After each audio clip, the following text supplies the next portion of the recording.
Olá pessoal, bem-vindos a mais uma videoaula. Vamos dar continuidade à correção dos exercícios sobre linguagem verbal, não verbal e mista. Então abram por favor a apostila de vocês na página 6, exercício 11, que foi onde nós paramos na última aula, beleza? Então vamos lá. O exercício 11 diz assim, ó: qual é o tipo de linguagem que nos permite criar atos de comunicação nos quais possamos dizer algo? Bem, essa é bem fácil, né, pessoal? Se nós vamos dizer algo, né? Dizer é o quê? Expor por meio de palavras uma ideia. Então, tem que ser a linguagem verbal, beleza? Questão de número 12. Considerando uma partida de futebol, podemos dizer que só não é texto não verbal. Então, vamos lá. Letra A. Os cartões amarelos e vermelhos do juiz. Gente, o cartão amarelo e o vermelho é linguagem não verbal, não é isso? São símbolos, né? O bandeirinha tem ali, o juiz, né, tem 2 cartões ali, e o vermelho significa expulsão, o amarelo, advertência. Então é uma convenção, são símbolos dessas duas mensagens ali no jogo, né? A expulsão e a advertência, a atenção, tá? Então, linguagem não verbal. Letra B. As listras pretas das camisas dos bandeirinhas, né? Linguagem não verbal também. Letra C. O som do apito do juiz, né? Também é um alerta e expresso por meio de linguagem não verbal, expresso pelo som do apito. Por fim, letra D. Os gritos de gol da torcida. Os gritos de gol da torcida é linguagem verbal, tá? Então, é o gabarito da questão. É a única que não é texto não verbal, é um texto verbal, tá? Número 13, vamos lá. Baseado na leitura do trecho, assinale a alternativa correta quanto à sua principal temática. Então, vamos lá. Na era da informação, tudo é texto. Um slogan político ou publicitário, um anúncio visual sem nenhuma palavra, uma canção, um filme, um gráfico, um discurso oral que nunca foi escrito, enfim, os mais variados arranjos organizados para informar, comunicar, veicular sentidos são texto. O texto não é, pois, exclusividade da palavra. Para a consagrada bailarina e coreógrafa Martha Graham, a dança é uma forma de comunicação. Logo, é texto, ainda que o código do emissor e do receptor espectador não sejam os mesmos. Tá? Então, texto aí de Irene Machado. E vamos às questões, né? Qual é a temática do texto, então, gente? O texto trata da linguagem verbal, o texto trata da linguagem não verbal, trata da linguagem verbal e não verbal, né? Do texto verbal e do texto não verbal, ou trata da dança em forma de texto. Gente, vamos voltar ali no texto. Se nós voltarmos, nós vamos ver. Ó, na era da informação, tudo é texto. Um slogan político ou publicitário, num slogan político ou publicitário, nós podemos trabalhar tanto com a linguagem verbal quanto com a linguagem não verbal, não é isso? Um anúncio visual sem nenhuma palavra seria o quê? Linguagem não verbal. Uma canção, linguagem verbal. Um filme, verbal e não verbal, né? Um gráfico, um discurso oral que nunca foi escrito, ou seja, a dança, durante todo o texto, vão sendo enumerados exemplos de linguagem verbal e de linguagem não verbal e até de linguagem mista, como podem ser os gráficos, por exemplo, tá? Então, qual é o tema do texto? O texto verbal e o texto não verbal. Gabarito letra C, tá? Questão tranquilinha.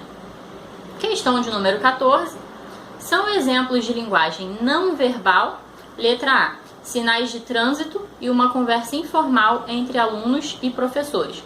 Bem, os sinais de trânsito, a gente já sabe que é um exemplo de linguagem não verbal. Agora, uma conversa informal entre alunos e professores. Se é uma conversa, nós estamos utilizando palavras. Se estamos utilizando palavras, linguagem verbal. Então, não pode ser a letra A. Letra B. Cores das bandeiras e dos semáforos.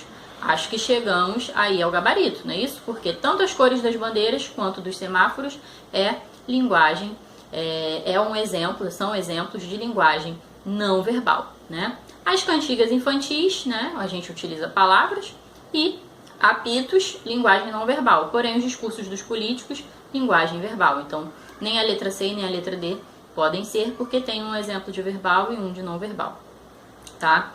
Então, qual é o gabarito? Letra B, né? As cores das bandeiras e dos semáforos, linguagem não verbal. Questão de número 15 é uma questão bastante bobinha, mas que exemplifica um tipo de linguagem não verbal. Lembra daqueles 3 que eu coloquei para vocês na nossa última videoaula? Que a linguagem não verbal se divide em ícones, índices e símbolos. Vamos ver se vocês lembram. Então vamos lá, vamos fazer a questão primeiro. Observe as opções da caixa e escolha a melhor. Então nós temos assustado, triste, enjoado, feliz, com raiva e envergonhado. Vamos olhar aqui as carinhas dos bonequinhos. Na primeira, a gente tem um bonequinho furioso, com cara de raiva, Então, com raiva. Na segunda, nós temos aí uma cara de espanto. Então, o bonequinho está assustado. O terceiro bonequinho, ele está enjoado. Perceba que as bochechinhas dele estão coradas, ele está com os olhinhos assim um pouco vesgos, ele está enjoado. Abaixo nós temos um bonequinho chorando, Então ele está triste.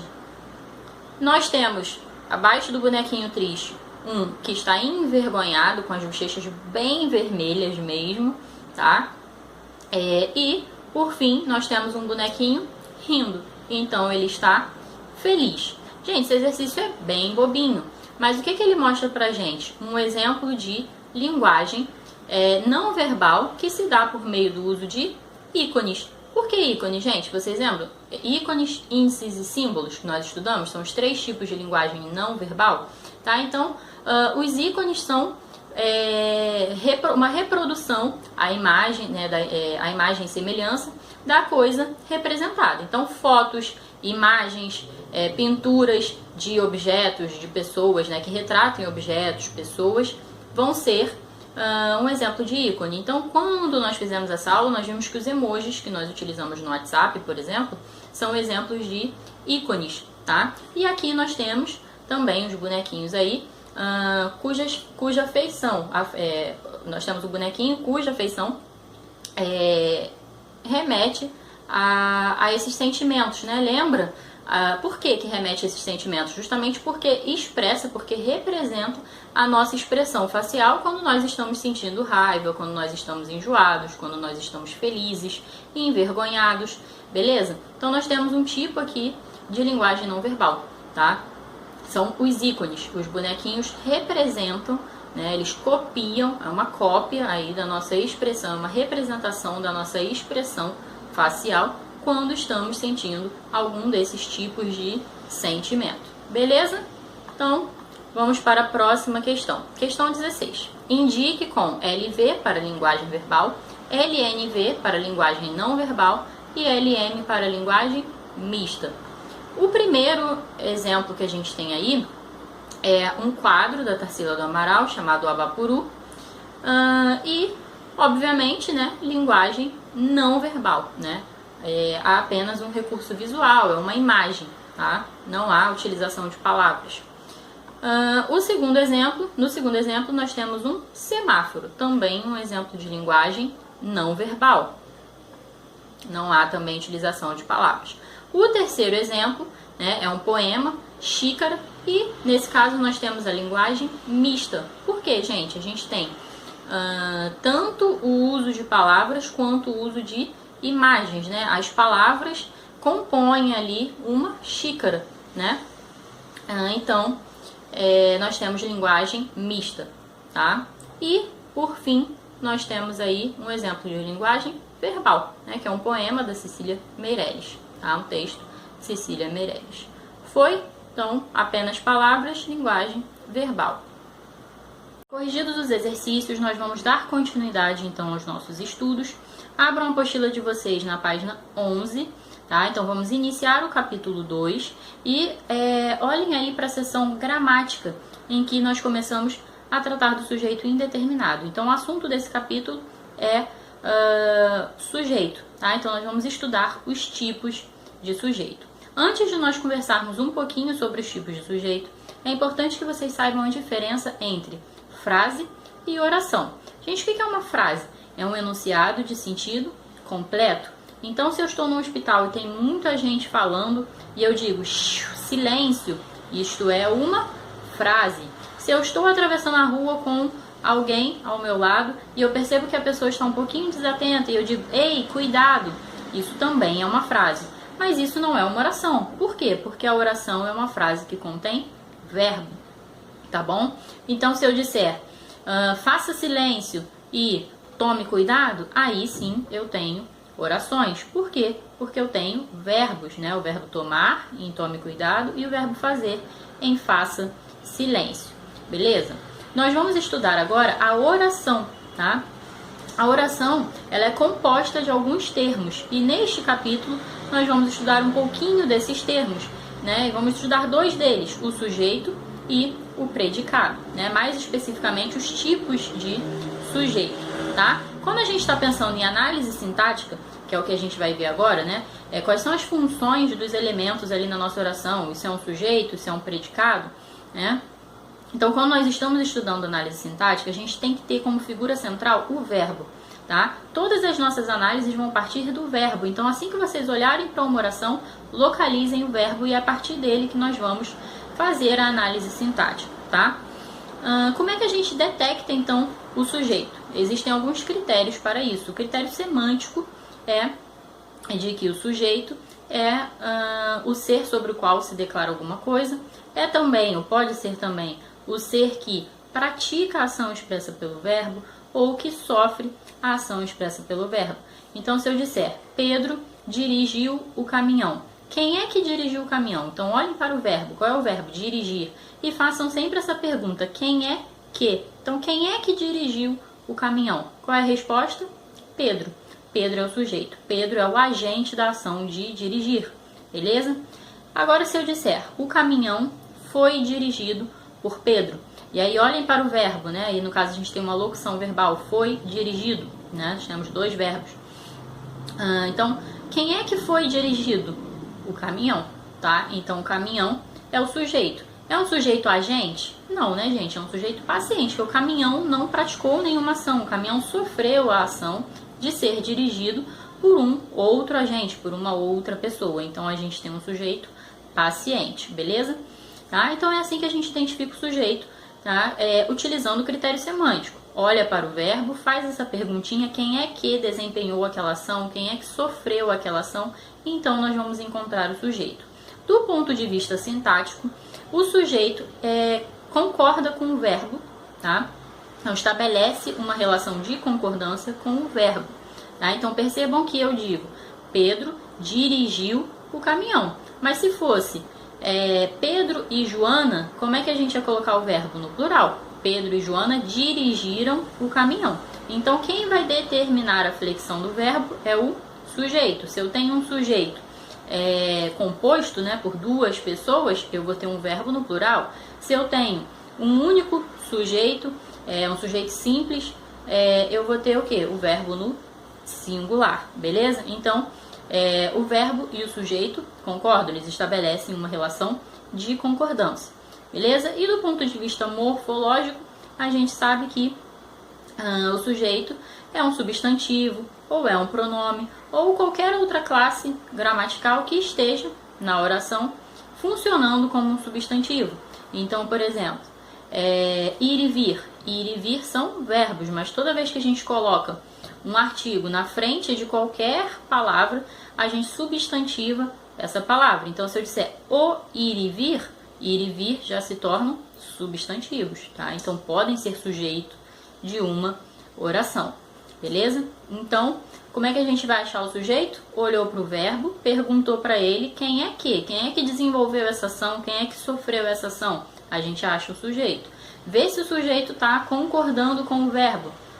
Se é ele que estabelece uma relação de concordância com o verbo.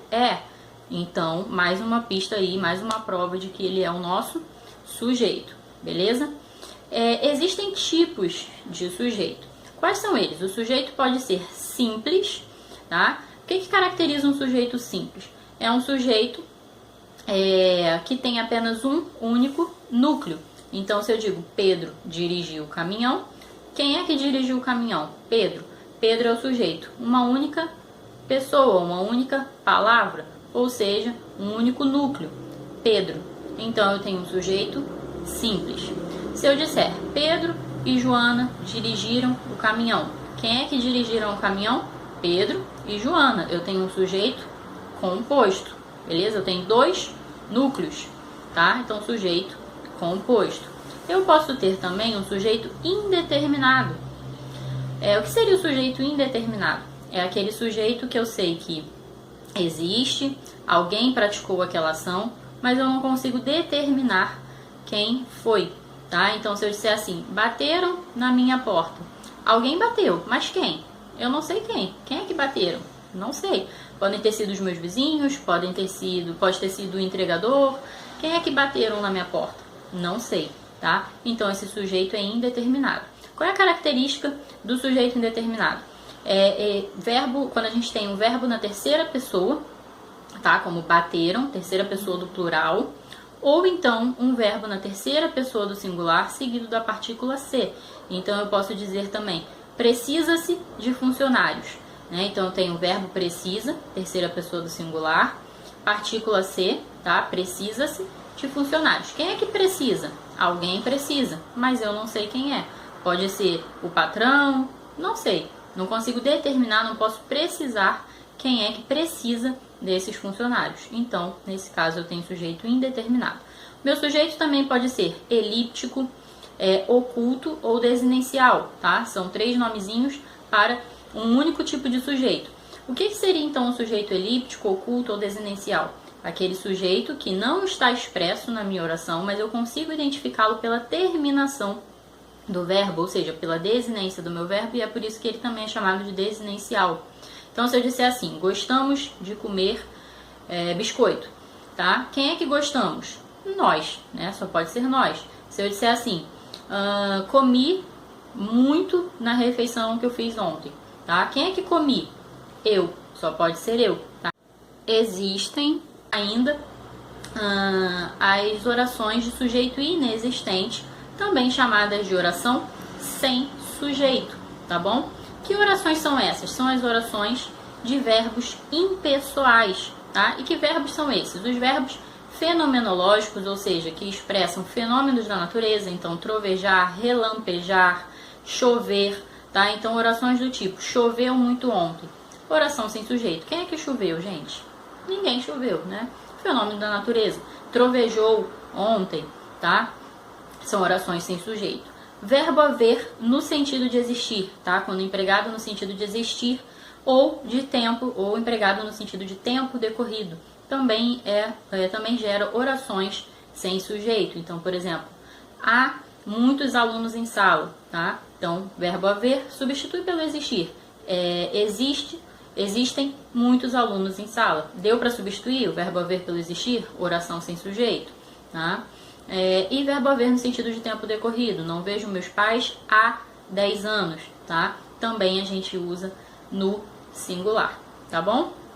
Então, são esses os casos em que nós temos orações sem sujeito, beleza? Então, eu vou deixar alguns exercícios para casa para que vocês reforcem esse conteúdo e na próxima aula a gente faz a correção. Então, vamos lá. Vocês vão fazer os exercícios das páginas 8, 9 e 10 e eu selecionei as questões mais importantes. Então, anotem aí para vocês fazerem certinho. Vamos lá. Questão 2, façam até a letra I. Questão 3, completa, façam toda a questão. Questão 4, também até a letra I. Questão 8, completa. Questão 10, completa. Questão 11, façam somente A, B e C. Vamos pular agora para a página 11. Vocês vão ver que há um eixo ali, gramática, que fala dos verbos impessoais. Nós já falamos deles, né? Os verbos impessoais são aqueles que geram as orações sem sujeito, ou de sujeito inexistente, como vocês queiram chamar, tá bom? Então, aqui é um resuminho sobre esses verbos impessoais e quais são eles, né? Então, vamos repetir.